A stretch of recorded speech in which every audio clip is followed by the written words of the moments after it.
So thank you all so much for being here, for joining us, and I also I want to acknowledge the Minister for being here, thank you, and the co-hosts, the Members of Parliament who've helped us host today, Jeremy Buckingham, Cate Faehrmann, and Stephen Lawrence. Thank you for your support.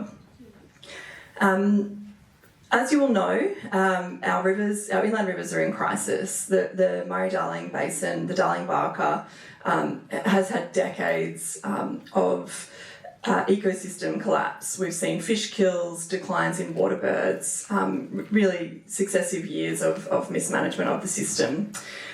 We've now got this connectivity report which the New South Wales Government has commissioned, and we really want to commend the Government for commissioning the report and for the recommendations that have come out of that report, which are really strong and, if implemented, do put the river back on track and can really be a blueprint for how we turn around the trajectory of decline of our beautiful inland rivers. So we've got some amazing people who've travelled a long way to be here today to talk to us about the river and what's required to turn around that trajectory of decline. So our first speaker is Mel Gray. Mel is the water campaigner at the Nature Conservation Council and is based on Tubbo Wiradjuri country in Dubbo. Mel's family have farmed on the Clarence River and the Darling-Barker, and she has seen firsthand the heartbreaking decline of the rivers, which fuels her work. Thank you, Mel. Thanks, Jackie. Thanks, Aunty Polly, other Aboriginal people for being here, and Minister, thank you, everybody, for coming along.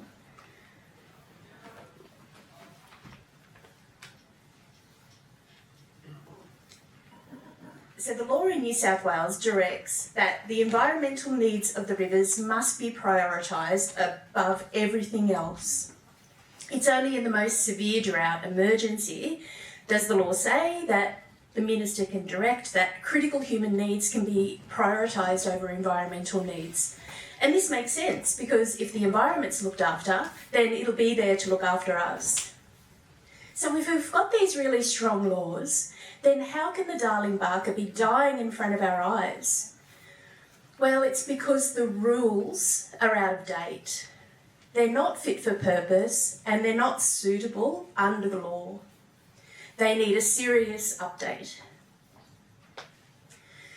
The Darling-Barker gets over 90% of its water from its tributary rivers. They span from the Paroo way out west, all the way around through central Queensland, down New England, right down to Oberon, which is only just over the hill. It's in a huge, incredible, diverse catchment.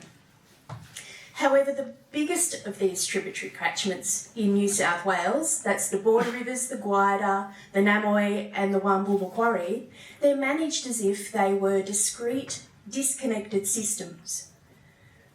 In some parts of the basin, the rivers can be pumped until they stop flowing, and no one checks how much water is being taken. Entitlement is enormous, and there might as well not be any limits to how much water is pumped. That's why the Darling-Barker is dying. There are a long list of inquiries, commissions, reports that have been telling us this for years, and it's our lived experience. It's not a surprise to us. What the connectivity report gives us is a blueprint for getting the bare minimum volumes of water flowing out of these four main tributary rivers at the right time so that the Darling-Barker has enough water to survive. All that is needed to take this first basic step is to leave enough water in the border rivers, the Gwydir, the Namoy and the Wamble Macquarie, so that the Barker receives a base flow most of the time. A small flush once a year and a large flush every second year. It's really important that the regular pulses, the heartbeat of the Barker, are returned. And all that this is going to take is just a 4 to 6% reduction in how much water is pumped out of the rivers across the north. That's it. And a lot of these changes are just about timing. if more water is left in the rivers to flow down the Barker when there's plenty of water around, then the rivers are going to be able to handle drought better, and it won't take so much water to get the rivers going again after a drought. The connectivity report is impressive work. It unravels a whole lot of tangled layers, complexity, like so many jumbled Christmas lights. The rules in many parts of the rivers don't actually limit water extraction, and under the law they must. Those of us who fought against the way floodplain harvesting was licensed argued that the licenses must not be issued until the cumulative impact on the environment, on the culture, on the local diverse downstream economies of taking so much water off the floodplain had been worked out. But the former government didn't listen, and they went ahead knowing only half of the story. Well, now the tables have turned. That missing half of the story, that missing modelling that was needed to assess the impact of floodplain harvesting on the rivers can no longer be used as an excuse to lock in high levels of water extraction at such unsustainably high levels. The connectivity report gives us the first steps, the very least that can be done to keep the Barker alive. But it also lays out how much more needs to be done for the groundwater, for the floodplain and the wetland health. And until that work is done, well, we probably haven't seen the end of the fish kills. Thanks, Jackie.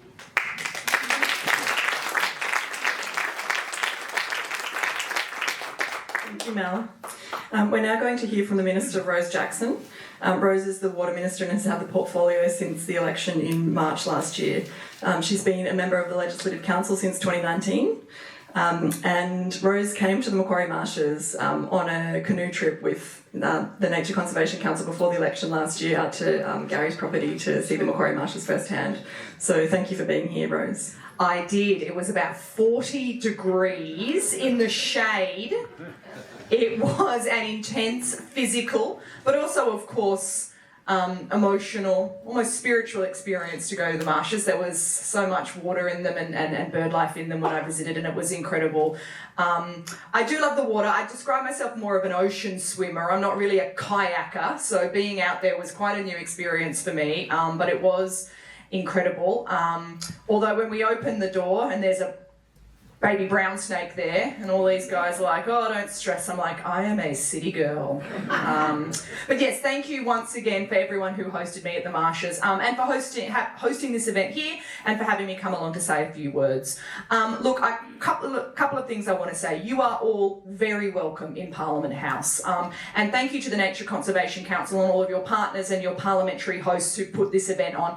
It is a great opportunity and it's well timed, because as has been noted, we have done the work to put together the independent panel on river connectivity. It was one of the first things that the Premier did when he was sworn in as the Premier. I think it was literally the day after he was sworn in. He flew out to Menindee with myself. I wasn't even the Minister for Water at the time. I was just kind of a random hanger-or-honourer.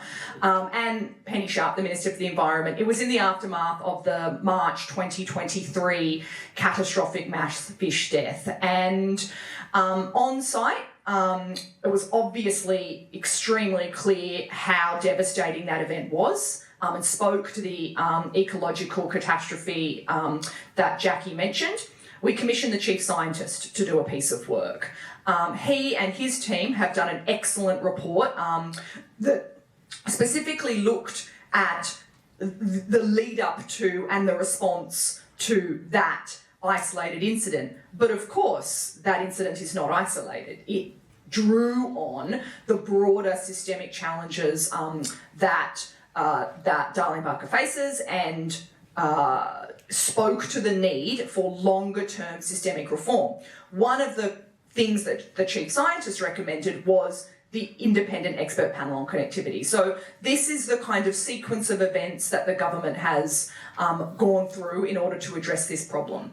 I am really pleased and proud of the work of the expert panel. I have the final report myself, and this forum is very well timed and a fantastic opportunity because we are going through exactly the process that we said we would go through of considering those recommendations and formulating our response. And so your voices are really important ones to be heard at the moment. Look, the report makes clear that there's more work to do. The report makes clear that there is additional modelling that's got to be completed in order for us to fully understand all of the impacts of the decisions that we have to make. That's the work that we're doing right now. And your participation in that process is extremely welcome. So I really want to just say thank you so much for your activism, for your interest. I won't be able to stay for the entire of today's forum. It is a sitting day. I'm the Minister for Water, also a couple of other things, and I'm always kind of bounced around from pillar to post. But my office is here and is really interested in hearing all of the contributions, but also so many of the wonderful people involved in this event know that they have someone in me as the Minister for Water who's always willing to listen. There's no pretense here. I think it's really important to be honest and upfront. We may not always agree on everything. Cate and I have exchanged barbs in the past as well. I think that's a really healthy and dynamic part of our democracy. And even when we disagree, even when you want to see more and I think I've done enough and, we don't necessarily have a full meeting of the minds, there's a willingness to listen, there's a professionalism, there's a commitment to our shared purpose, which is healthy rivers, river connectivity, and there'll be trips and stumbles and ups and downs, but I'm really committed to being a partner with you. I'm really committed to listening. I'm really committed to doing what I can. And I thank you all for coming to the People's House, to your house, to make sure your voices are heard in this really important issue. Cheers.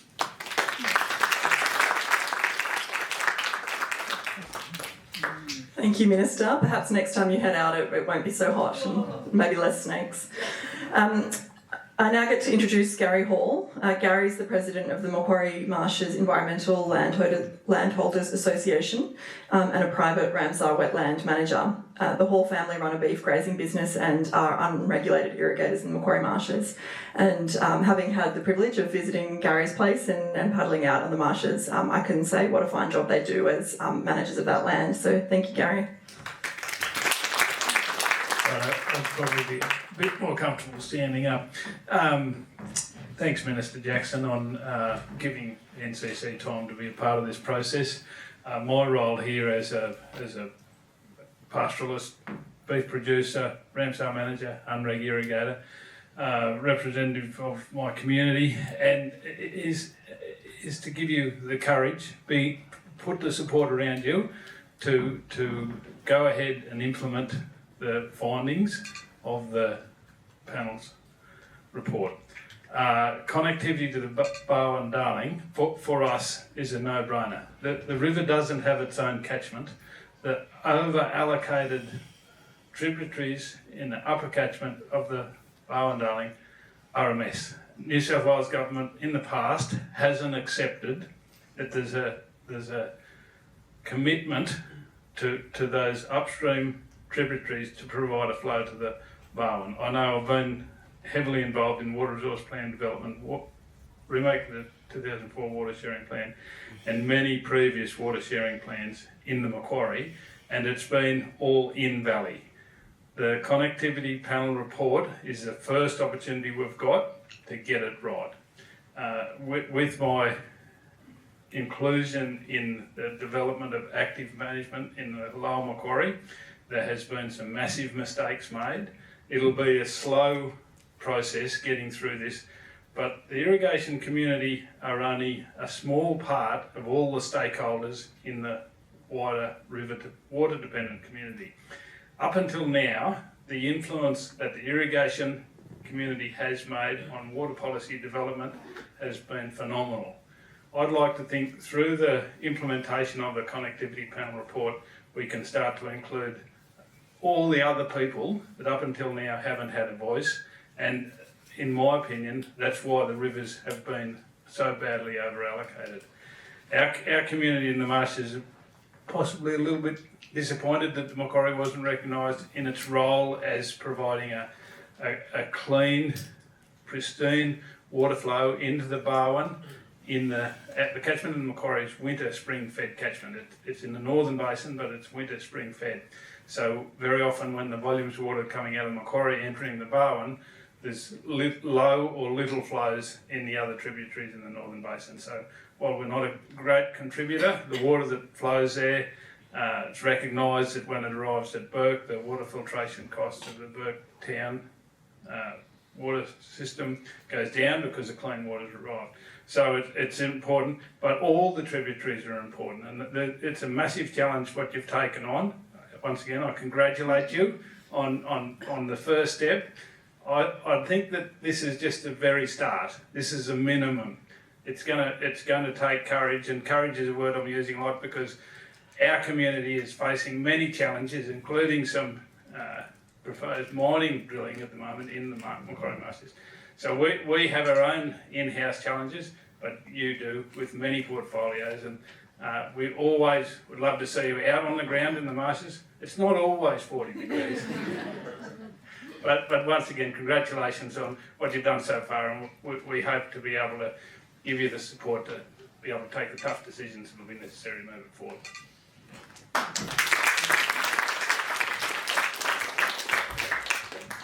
Thanks so much, Garry.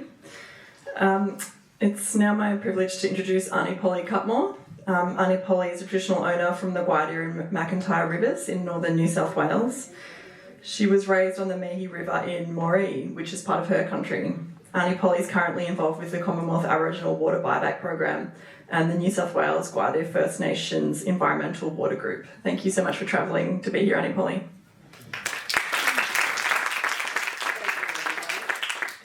I'd like to acknowledge the traditional owners of the Aurora Nation and the past, present and future, and also acknowledge the traditional owners that are in the room with me, and acknowledge... Oh, you can't hear me? And acknowledge the Minister, and thanks you to NCC for allowing me to come in. Hello everyone, I'm Polly Cutmore. I'm a traditional owner from the Grazier and the McIntyre River in the northern New South Wales. I was raised on the Menindee River at Moree. This is part of my country. I'm currently involved with the Commonwealth Water and also with the Booba Lagoon Crown Land Committee and New South Wales Grazier First Nation Environmental Water Group. I believe this connectivity report is a big step in the right direction. At the moment, there isn't enough flow coming down the river during dry times to keep the river alive. This is going to be an even bigger issue in the near future, as the Murray-Darling Basin Authority acknowledged that there is going to be less than 25% to 30% less according to the climate change model. When I was young, it was never like this. Even in times of dry times, it was a wide river and there was always a flow. As a child, I remember we used to cross the river a lot and to go to the shops and the towns. And I remember crossing the river without my shoes. And it'd come up to my ankles, but there was always a flow that continued along that river. The report advocates for an increase in the base flow to the system.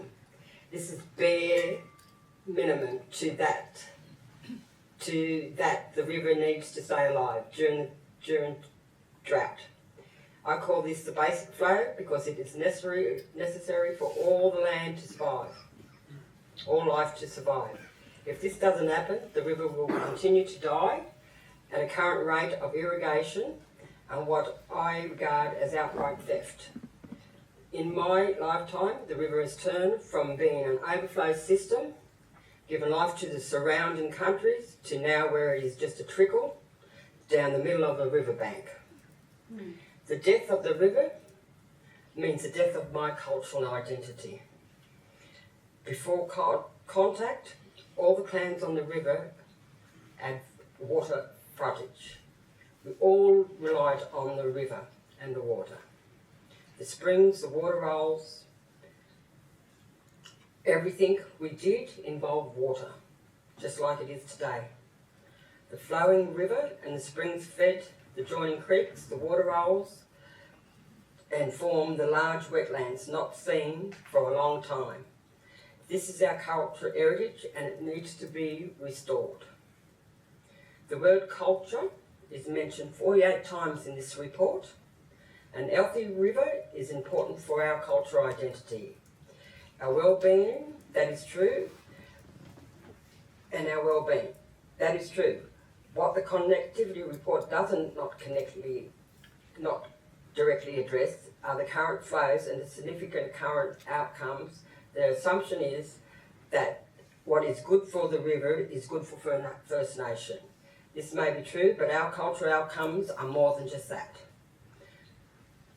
The water market was kept secret from the First Nation communities of Moree, who are now struggling to understand how we've been completely left out of this conversation. Our water rights should have been acknowledged, but we've got nothing. Water was the first commodity that the invaders took from us. The time has come now to see our water rights expressed in New South Wales law. This is consistent with the UN Charity of Rights of Indigenous People and also closing the gap. Fish, as the duckeye, yellowbelly, was an important part of the river, not just for recreation, but also an essential food item, along with mussels, ducks and yabbies.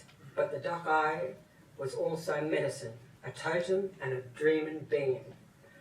We also used to take our fish, other fish, cod, silver perch and catfish, but they have become very small in numbers now. They all have a role in my culture, and when I was a girl, I used to go fishing with my nan, right? And I used to love lying on the riverbank, looking into the river. And that was a part of our culture, to see what was in that river. We'd see right through the bottom, even down to the sunfish. And they were many beautiful colours, but we don't get to see them no more. Water quality is an essential key issue for us First Nation. We were told always never to drink the still water. Flow was needed to keep it healthy. We always drank out of the river, and there was no herbicides then or dangerous bacteria. We recognise the importance of the stream for the health and the well-being. The water itself is used for different locations, qualities, such that we knew what part of the river the water came from, and especially with our duckeye. The upper grider tasted different from the fish down at Menindee. We could taste it through the soil. We knew where it came from. But since irrigation has came, the river are not like that now. The river now is all the same, dominated by sediments and nutrients and toxic wash from agriculture and infested with carp, which tolerates these conditions much better than our native fish. And they have turned the darling barker into a big irrigation channel. Making sure that the flow keeps the river healthy also means that other communities downstream receive water. Even though we are different mob, we stay in touch, telling each other when the flows are coming, when the fish is good, and this still goes on today with my people. Our law has always told us to take care of the river, the springs, the floodplains, means others will benefit. These obligations are bound by kinship, law and family connections along that river. Connectivity to us also means the connection between the water, land and people. It means our dreaming path. An important aspect of law was caring for not just the river itself, but the springs and water rails, the nurseries and the refuge sites. While the connectivity report acknowledged the more important work needed to be done in these areas, these are extremely important for us culturally. The vertical connectivity is just as important as the horizontal. Groundwater is the backbone of the system. The springs also fed into the main channels, and we could rely on these sources during droughts and floods. It was clean water to drink.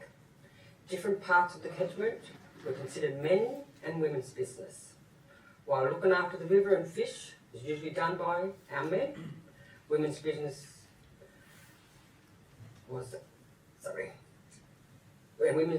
while looking after the river and fishing was usually done by the men, and looking after the springs and water rails was women's work in the country. Both equally important and both are connected. But the cultural outcomes, better outcomes can be achieved if the authorities are serious about respecting our cultural rights, and that means better engagement with communities in the basin. The engagement with First Nation in the past has been poor, and our law has not been respected. Each nation must be engaged. Each has their own knowledge and stories. Each has their own special cultural place within the river. The Northern Basin has many different plans and regional targets, with four different ministers. So moving from a fragment Western approach to an holistic one will be a challenge. But now is the time for us to walk together with respect and with better engagement for the Murray-Darling Basin traditional owners. And we can achieve great things together. Thank you.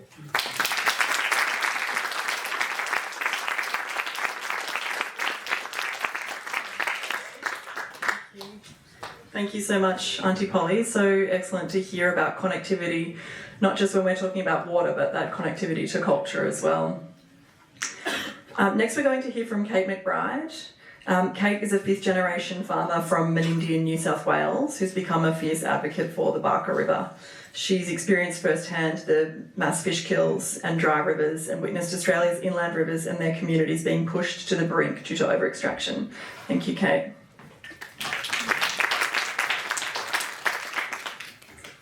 And I will understand, Minister, if you have to disappear, I won't take it personally. Naya Ima Barker Nungu. I'm a Darling River woman. Before I begin, I would like to acknowledge the traditional owners and the land we're meeting on here today and extend that to any other First Nations people here with us today. I'd also like to pay my respects to the Barkindji people, the people of Western New South Wales, where I'm from. Their connection to the land, but probably more importantly, water, is something to behold, and it's been a privilege to learn from them.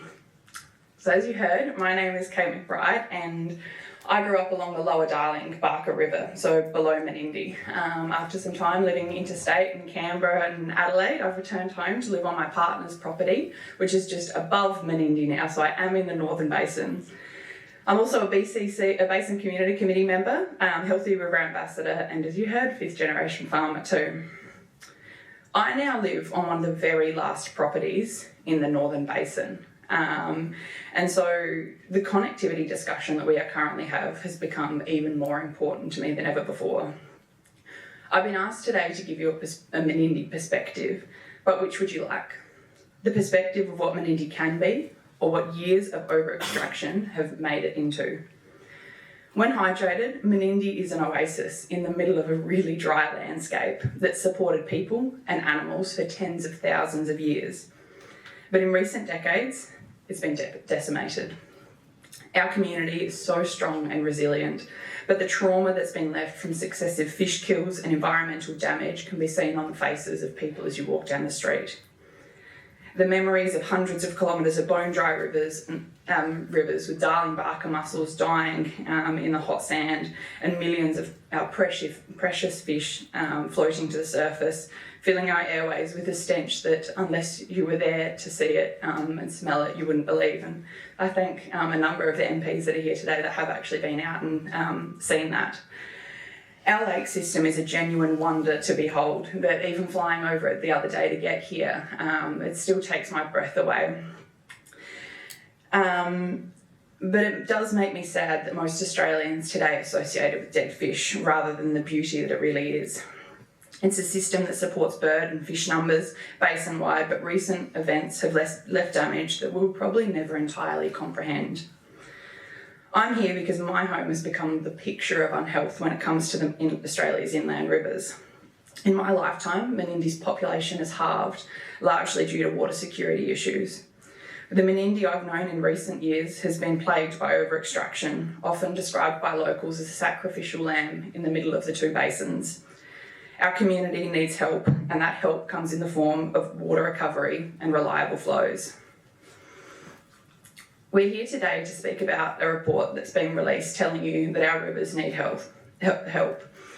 Now, I will speak momentarily about this report, but I want to start by making a point. What this expert panel is saying is not new information. It shouldn't be a shock to anyone, and their recommendations must be implemented as a matter of urgency. The targets and triggers are reasonable, and while they will not allow for connectivity all the time, it will no doubt lead to improvements in health of our rivers. The expert panel were clear. Current New South Wales policy and plans do not provide for equitable water sharing, and the triggers and targets mainly focus on restoring flows after long periods of dry. And that's not good enough. That's leading to the rivers that you can continue to see on your news channels. At the end of the river, we've looked upstream and seen extraction occurring when our river is suffering and dry, with the excuse from upstream that water won't make it down anyway, so why wouldn't we take it?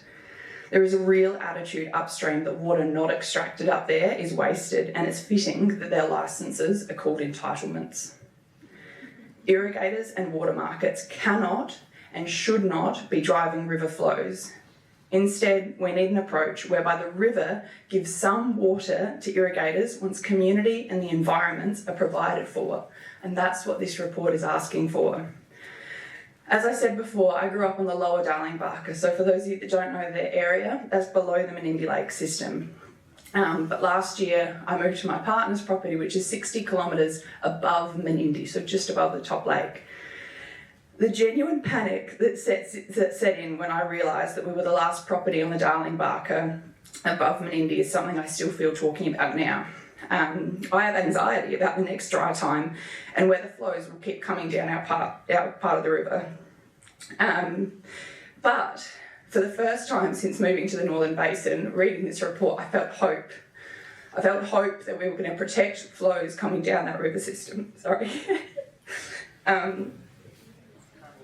And I do thank Rose for requesting this report because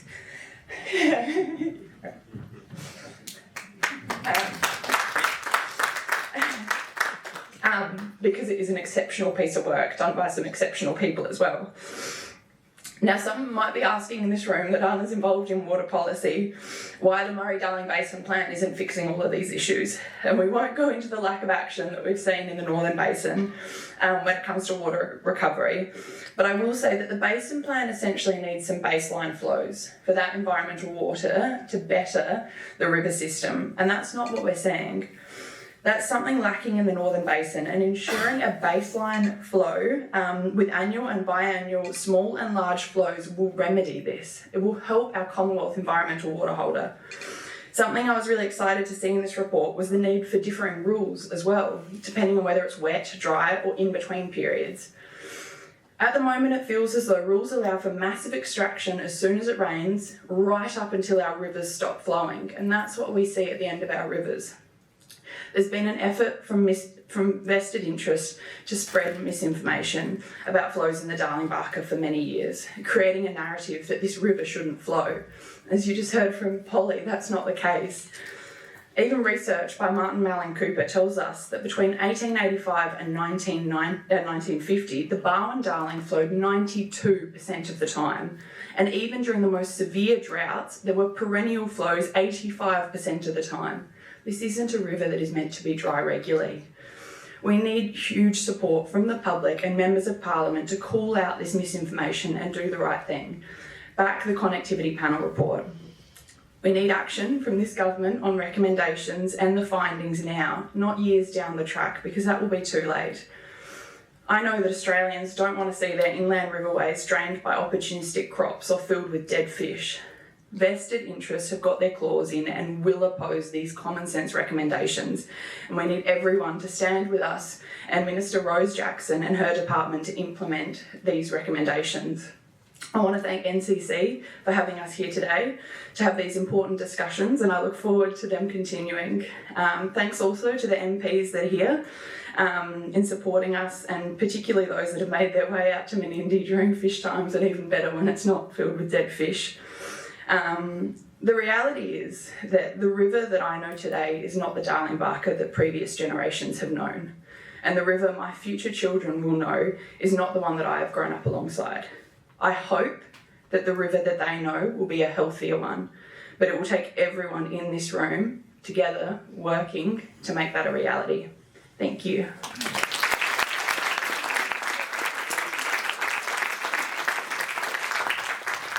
Thank you, Cate, and please join me in thanking all of our delegates from the river and the Minister for being here today. Thank you so much.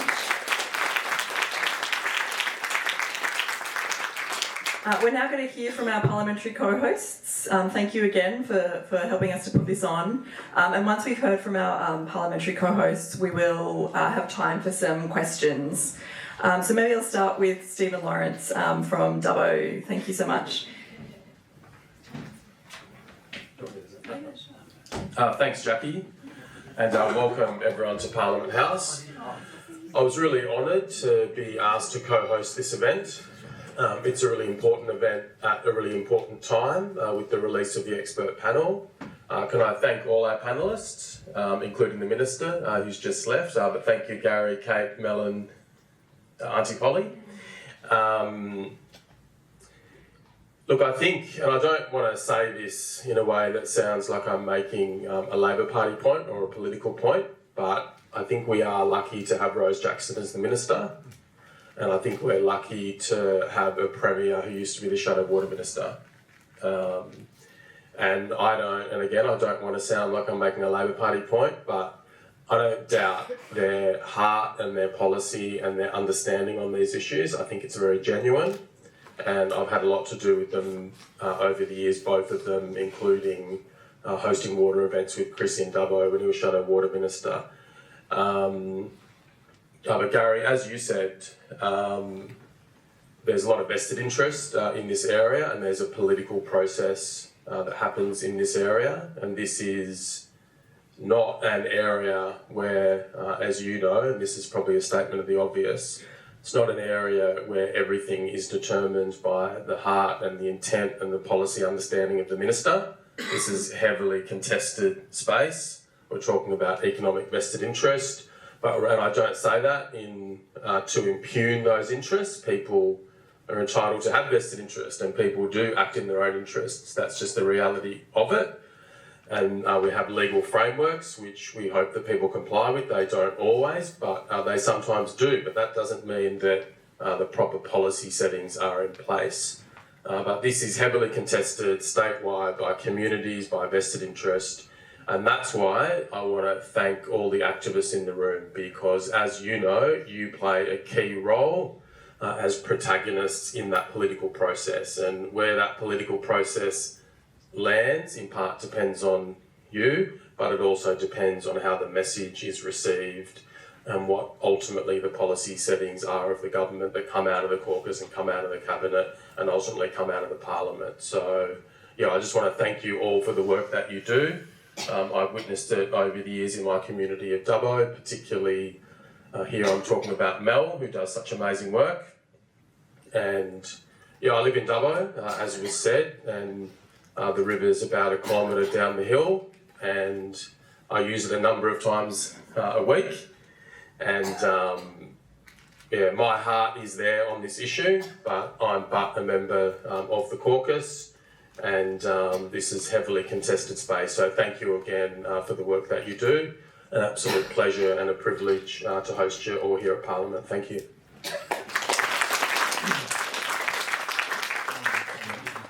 Thank you, Stephen. I'd now invite Jeremy Buckingham to come up to say a few words. Jeremy is a member of Legislative Council representing the, I don't want to get the name wrong, sorry, the Cannabis Party? Legalised Cannabis Party. Thanks, Jeremy. Thank you very much, Jackie. Jeremy Buckingham from the Legalised Cannabis Party, not the Legalised Marijuana Party. Very, very different things.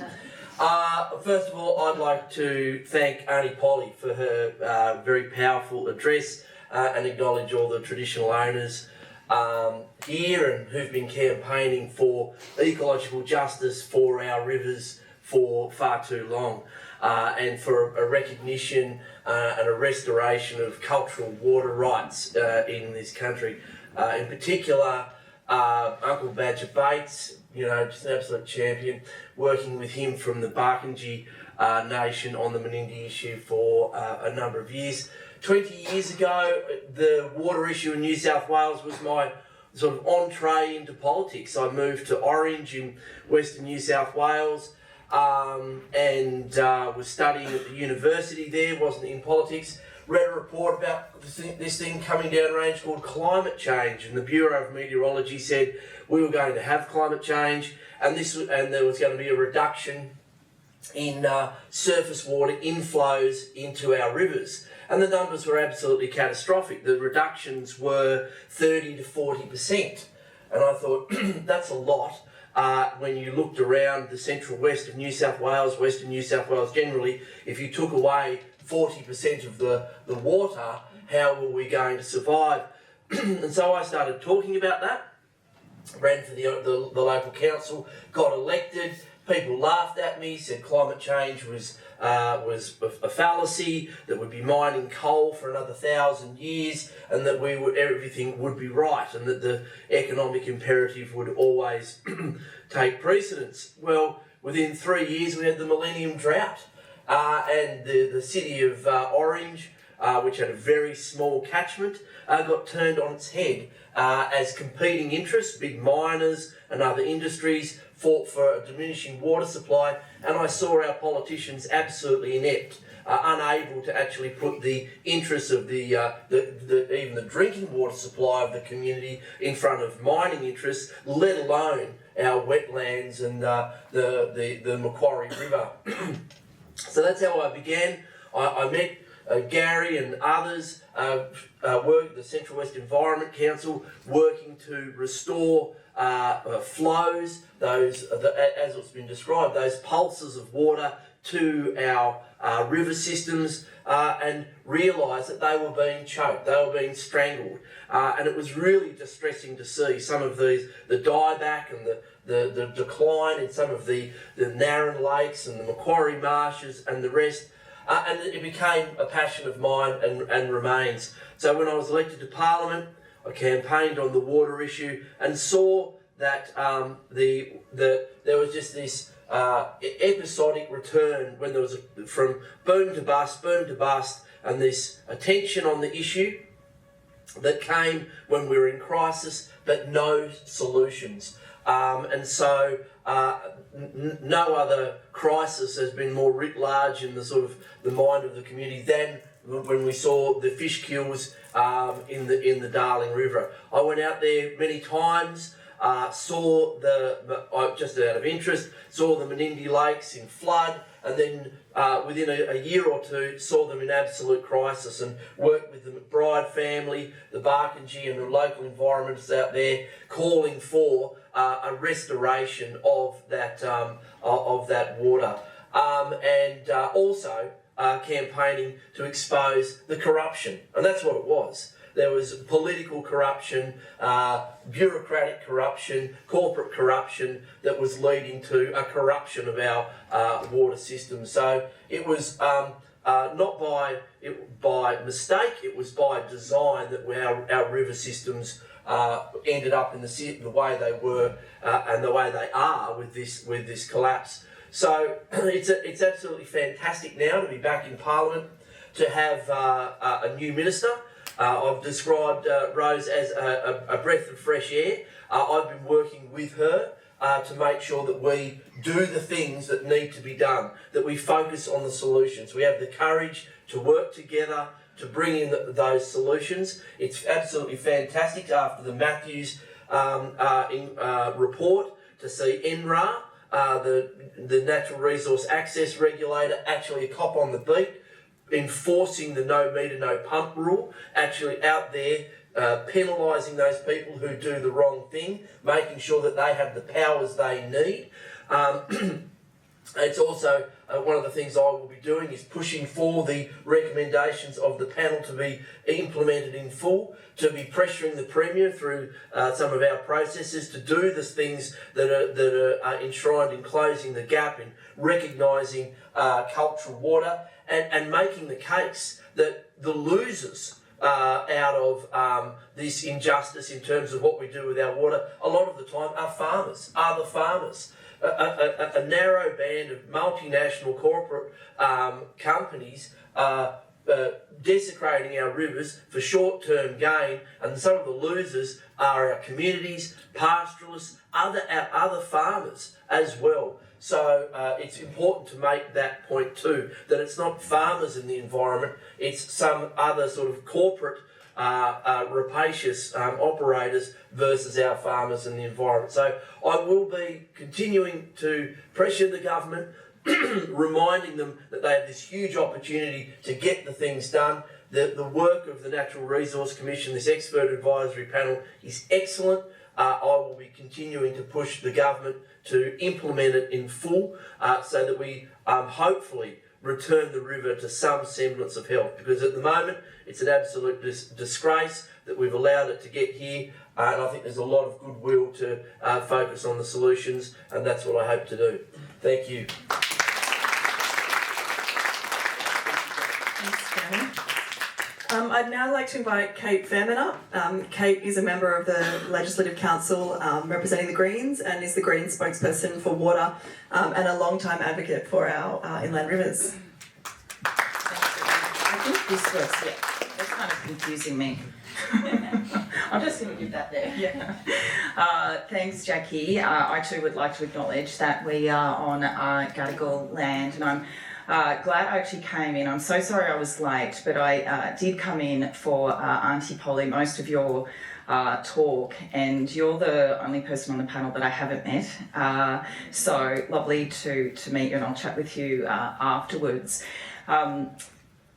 Just a few months ago, in fact, I was with Garry at his incredible property in the Macquarie Marshes, and we kind of, I think it was like 2 days before the draft connectivity panel was released. And just hearing about all the same issues, actually, hearing about way too much water being taken in the latest rains, way too much, expecting a lot of water coming down the system. It wasn't. Hearing about new cotton applications, like water access applications for the cotton industry. Literally, we passed areas that were being clear felled in terms of native vegetation being cleared. This was on our way to Walgett, I think, for cotton farms. So, I mean, the industry is expanding. This is what we were talking about. And then 2 days later, the draft connectivity panel report was released. And I tell you what, it did surprise us that it was so positive and so good. And I thought, oh, here we go, it's the draft. It's a draft, they're going to ask for feedback, and the next one, the final, is going to be really watered down. And it is a credit to the Minister, Rose Jackson, that it wasn't, and I hesitate on that because it's an independent report.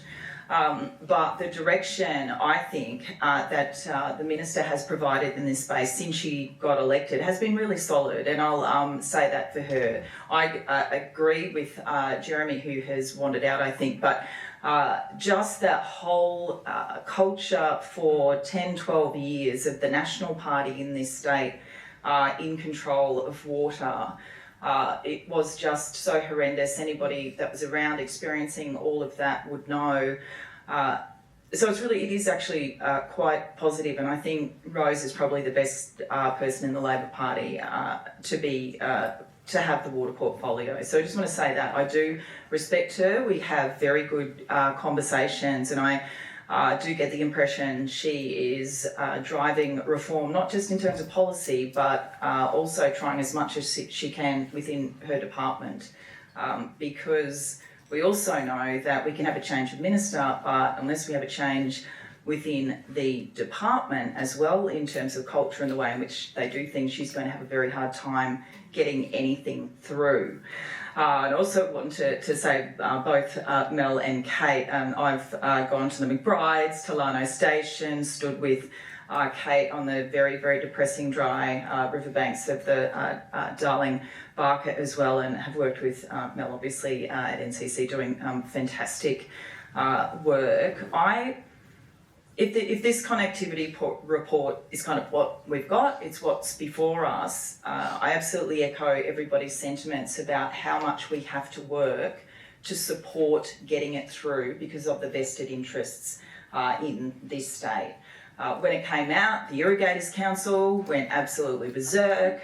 Twitter was going crazy. It was apparently the worst thing you could possibly have imagined. That's a good indication that it's actually probably pretty good. But we cannot underestimate the power of those vested interests. And again, it's just gobsmacking, isn't it, that cotton continues to expand. Water access licences, actually, you know, in terms of floodplain harvesting, it hasn't really been reined in. And I know that these are the tools in some ways. This report is what I think politically the minister has been able to produce, get her department, get experts, independent experts to produce to allow her to best repair the river with what she has available, recognising how hard it is. I don't think it's impossible, but how much of a fight it would be to try and buy back and tear back those floodplain harvesting licences that have been allocated. Having said that, let's remember that something like, I saw a tally of it the other day, and back in the Murray-Darling Basin plan itself, I suppose 46 gigalitres or something, 64, 46, was allocated to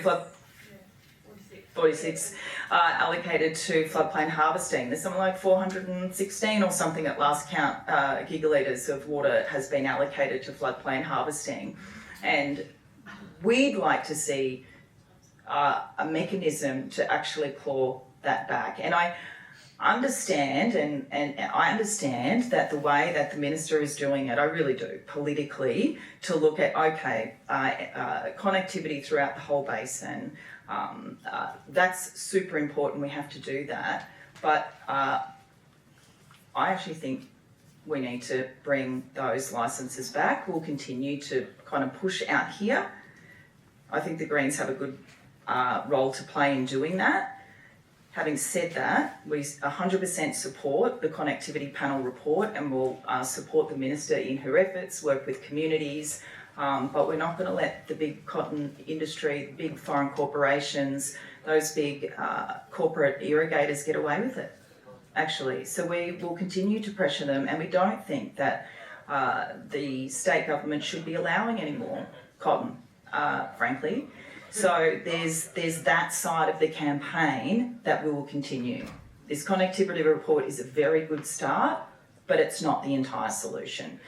So the Greens continue to work with everybody on the ground. Me as water spokesperson will continue to work very closely with Rose and offer her the support. You can be guaranteed that, to get it through and do everything we can to, frankly, rein in big cotton, because they are absolutely horrendous in the way that they behave, their actions, and they will be trying to kill this, just as they killed or trying to kill the lower Darling Barker, but we won't let them. So thanks. And thank you, Jackie and NCC, for holding this very important forum.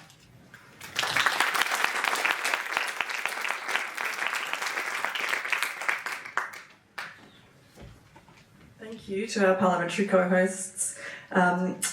We've now got some time for questions from the audience. So if you've got any questions, and I can see some hands shooting up, we'll pass around a microphone, and if it's for one person in particular on the panel, maybe just if you could say who it's directed at, or if it's for the whole panel, if you could just say to the panel.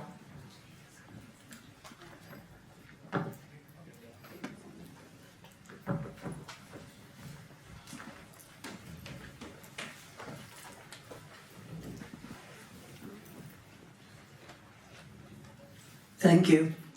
It seems to me that the political donations by vested interests is what holds up every beneficial change.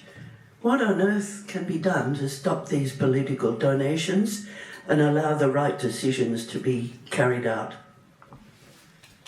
Thank you. And Cate, if you're interested in jumping in to help answer any of these questions as well, that'd be wonderful. But maybe we'll start with the panel if anyone's got any comments on political donations. Ban them all. Yeah. I think that's ban them. Yeah, that's my solution. It does make it very difficult when our currency as advocates is people, and as the rivers dry and die, so does our population, and so does our voting power. So it's great to be able to come to Sydney and bring our issues to Sydney. It's really important. So I can't thank you all enough for being here. But yeah, we don't have the deep pockets. We got the numbers of people. So. And I think in this space, a big thing as well is the ability to call out misinformation. I actually think that we see so much of that in this space when it comes to engagement with politicians from big industry and big corporations, inflating numbers, making things seem so much worse than they are. And of course, this report is a perfect example. You'd think that the irrigation industry had 100% of their water taken away, instead of a report saying we should do 3 to 4% of their water to try and restore some health of it. So I think, having some the ability, transparency when it comes to, I suppose, what political donations and where are they going. But yeah, that ability to call out misinformation is really important in the water space. Agree. And can I just also how important it is for everybody to keep lobbying in terms of from your groups. So you would not believe how much corporates and various vested interests lobby, how much they contact MPs, to the point that ministers and MPs go, oh my God, can you get this person off my back? What do I need to do? Or this company. So with all of you, if you're part of any group, any resident group, a small local environment group, I can see a bunch of you that I know are, send a letter off to Rose and Chris Minns or whatever once every few weeks. We don't do that. As community organisations, we kind of come down, which is amazing. We come down once, in a blue moon, just call them, write to them. That really will be significant. And I feel like that's dropped off a lot. A lot of the organisations have stopped doing letters as much because we've got that online campaigning, petitions, all of that. I think kind of getting back to that and making sure that they hear from you and requesting meetings every 6 weeks or 2 months, just hassle, because that's what the vested interests do. And we honestly have no idea. The pressure they place is enormous. Thank you. Did you want to add anything, Aunty? No. You're good. Another question here? No, thanks, Jackie. My name's Terry Kwan. I'm on the board of the Conservation Council. I'm in the immediate past president of the Australian Floodplains Association, where I was for quite a few years, Garry. I just want to clarify a point for people from Sydney who might not understand the difference between the northern and southern basin. We've been talking about the northern basin here primarily today, but the northern, and we've talked about the northern basin suddenly stopping at Menindee. That's a man-made construct. It's only stopped there because of administrative and water management reasons, because they've got some regulators there on the lakes.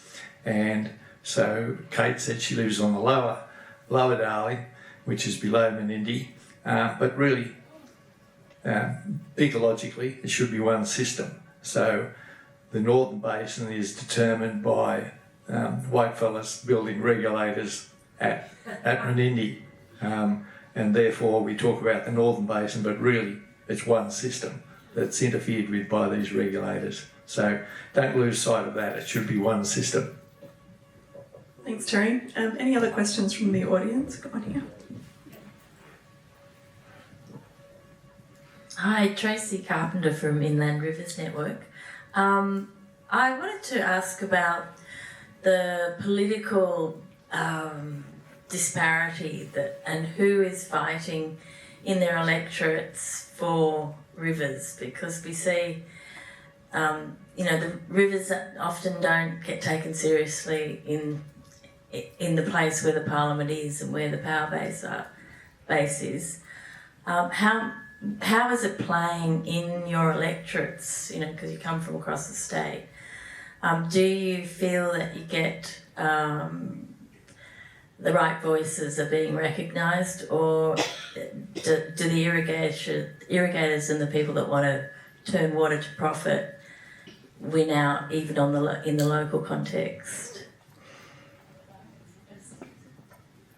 Yeah, I suppose, we're in Barwon, and that's quite an interesting one because you have the contrast of people like me at the end of the river with fish kills and dry rivers, and then you have huge corporations and very strong voices. I would say that they have their voices heard a lot more.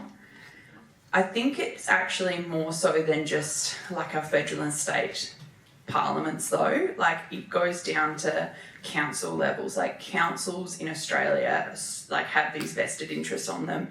All of our New South Wales farmers and National Farmers Federation, everything has been infiltrated. And I mean that they are the voices that are getting heard, and it's not voices like Garry and I. And we get criticised a lot for putting your head above water and sort of having some of these conversations, and it's not the easiest thing to do, but you've got to do it because they don't represent the people that we are and what we do and what we want farming to look like in Australia. So yeah, I think it goes down to all levels, even in government bodies some of the time and whatnot as well. I've just been elected onto the Basin Community Committee, and it's really nice to see a bit of a changing of the guard there where we have got a bit more of a balance, but you can still see in that room environmentalists versus irrigators. But yeah, I think that it's shifting a bit where we recognise that we need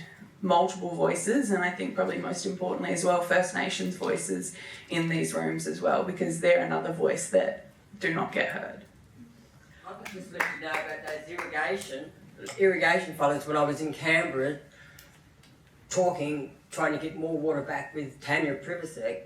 The irrigators were chasing me through the foyer, trying to get me to go with them. They were so disgusting, it was frightening. It was really frightening. So yeah, they're non-stop. And just on that question of political influence... Yeah, they past me, you know that.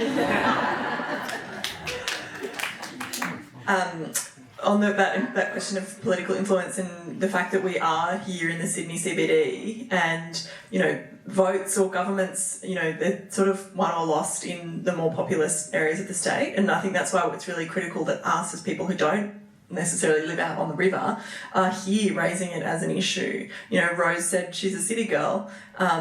We need to make sure that our government knows that this isn't just an issue that a minority of voters and electorates that they're not concerned about, care about. It's actually something that people on the East Coast care about, and people in electorates that they are watching care about as well. And I'll just say as well, you guys have a lot of power, as you just sort of heard. You are where the votes are, and we know that you care because every fish kill that happens, every dry river, you guys are engaged and you're helping us out. And I suppose farmers in general, I think as well, every drought you see all these funds come up and whatnot, we see that. But there is an attitude that those from people on these bodies and big irrigators and whatnot, that your voices don't matter because you don't live in the basin. Don't listen to that. Don't let them discredit your care and your knowledge of the basin as well. Just because you don't live in it doesn't mean that these rivers don't matter to you. And every Australian has a right to be able to go over the range and see a healthy Murray-Darling Basin. They're trying to take it away from us, but you have a lot of power, and we need to use it. This is the perfect example. This connectivity report is the time where we need the voices of the city stand up and say we want to see healthy inland rivers. And what we found recently at NCC, we did some polling, and the second highest issue for people's concern across the community of New South Wales was rivers. People instinctively get it. And we see it time and time again when we do our online actions. We get high numbers of actions for Right to Minister about the rivers.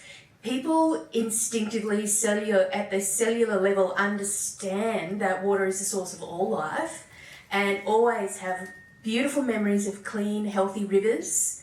And it's something that I think is easy to tap into, in a part of human nature.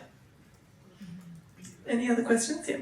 We'll go Terry and then Dougal, and then we might have time to one more. Yeah. Talking about the influence of politics and Sydney and closer settled areas, I'll just relate this story to show how important it is.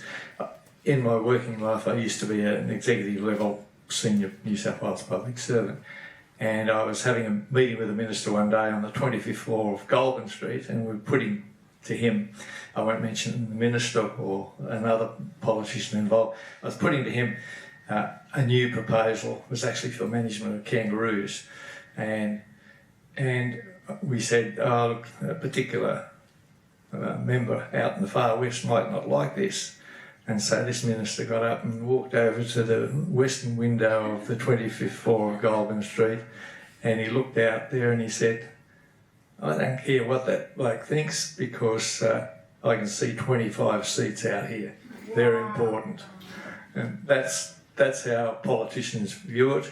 You play, as Sydney people, a really important role in determining how our environmental policy runs in New South Wales. Thanks, Terry.